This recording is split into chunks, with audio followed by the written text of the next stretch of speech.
This program is brought to you by PlayStation. A bit of advice for gamers everywhere. Never underestimate the power of PlayStation.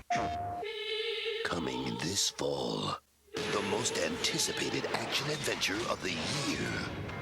A story of one man's struggle to save mankind from extermination and his quest to win the heart of the woman he loves. An epic so stunning your emotions will stir, your heart will race, and your thumbs will be really, really sore.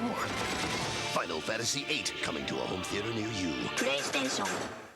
Hey guys, Noel here, and it is Final Fantasy VIII for the Sony PlayStation. How this game works is it is a turn-based role-playing game, and you take on the role of brooding protagonist Squall Lionheart, or Leonheart, however you want to pronounce it, as he comes of age in this gritty sci-fi drama. The game takes place across 4 discs, and this was introduced in Final Fantasy VII. There is a lot of emphasis on a stoic, brooding, and somewhat off-putting to those around him, excuse me, it's kind of late, protagonist. And his his role as a hero, and then also the romantic dimensions to his life, both in terms of the romance of his heroic story, but also in terms of the romance of the woman that he's interested in, his unrequited love, or other people's unrequited love for him. This gets introduced in Final Fantasy VII. And then Final Fantasy VIII takes something of a deep dive on it. Now, Final Fantasy VIII did tend to make a lot of fans a bit puzzled because they played Final Fantasy VII, and Final Fantasy VII in a very straightforward way of playing.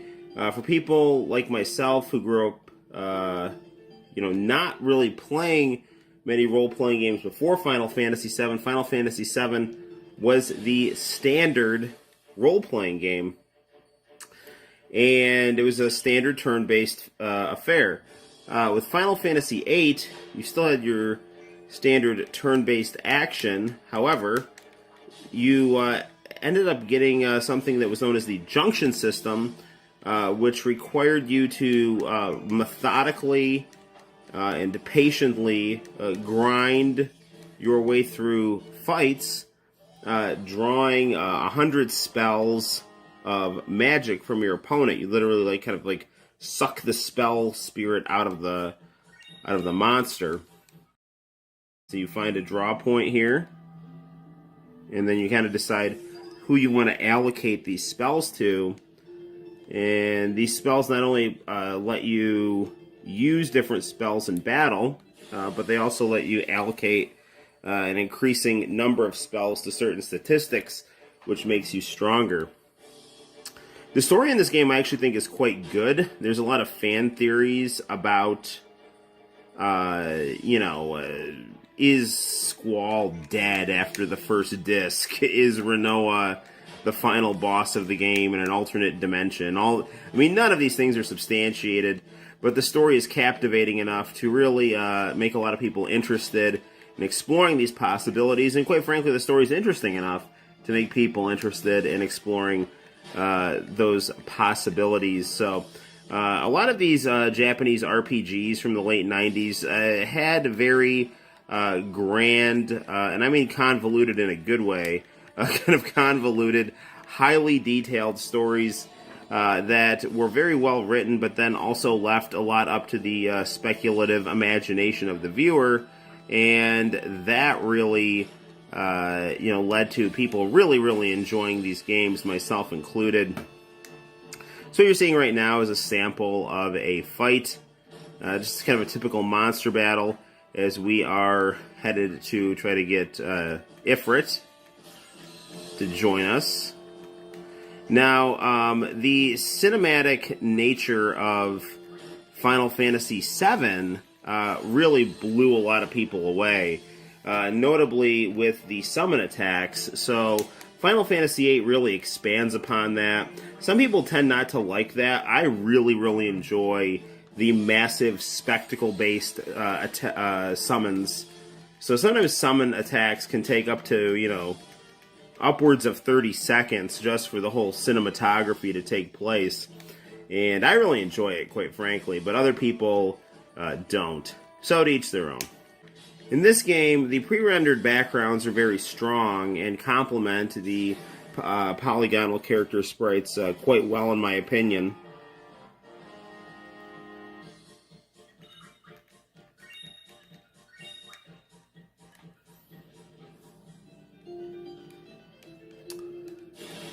Now, one thing you'll notice is that early on in the game, you will have a lot of random encounters. Now, you will eventually be able to get a summon or a guardian force known as, what was it? It wasn't Diavolo. That's from JoJo's Bizarre Adventure.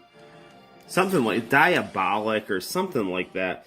Anyway, he has something called an encounter none statistic that will kind of reduce that. I've heard really good things about Final Fantasy V, but for whatever reason, I just never quite got to it. We're going to fight Ifrit now, and I'm going to give him what for with Shiva.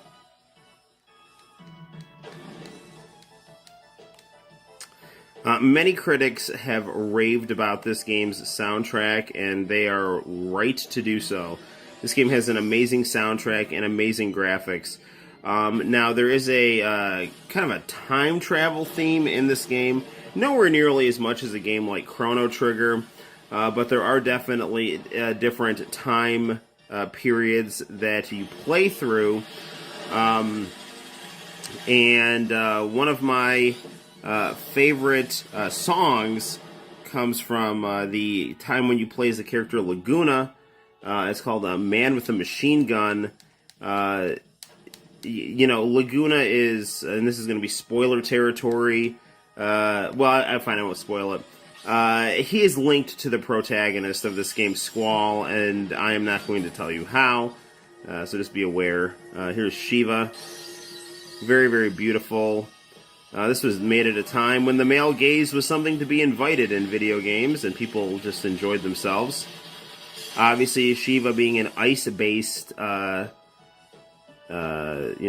force is going to cause lots of problems for Ifrit, a fire-based guardian force. So it's obviously been a while since I've played this game, so... Oh, you know what else is cool? Your guardian force can act as cover for you. So when you have your guardian force on you, like when you're getting ready to do an attack, it will take the damage that your opponent levies at you if it's waiting to be summoned.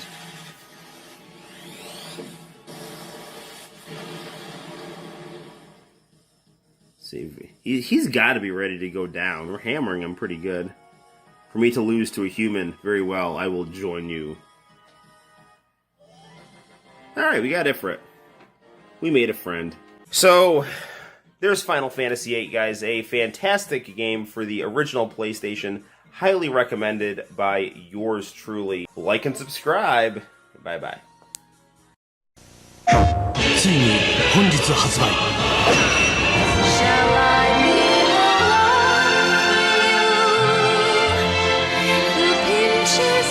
Final Fantasy VIII